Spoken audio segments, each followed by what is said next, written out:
सर्दियों के ठिठुरते शब रोज के बाद वफाकी दारुल हुकूमत के उफुक पर आफ्ताब की सुनहरी किरणों का छाना और किरणों की ओर से हल्के नीले बादलों की आंख मचोलियां दिलफरेब मौसम की अक्कासी कर रही हैं। पहाड़ों के बीच वाक़े दामने को सुहाने मौसम में परिस्तान की किसी ऐसी वादी की तरह मालूम हो रहा है जहां हरियाली की परियां पंख फैलाए अपनी ही धुन में झूम रही हों।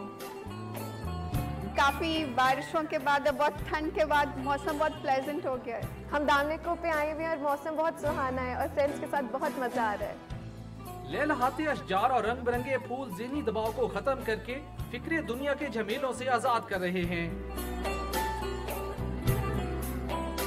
दामनिको एक बहुत खूबसूरत जगह है और आज के मौसम ने इसे मजीद खूबसूरत बना दिया है।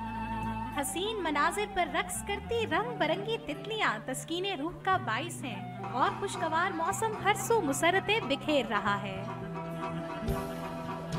खिलता हुआ मौसम और मुस्कुराते हुए चेहरे, बाहर की आमद और अपनों का साथ, खुशियों के संग इस्लामाबाद के बासी भरपूर अंदाज में सुहाने मौसम से महसूस हो रहे हैं। कैमरामैन हारून मुगल और साथी रिपोर्टर सुहेल इकबाल भट्टी के साथ सादिया राफी, डॉन न्यूज़ इस्लामाबाद।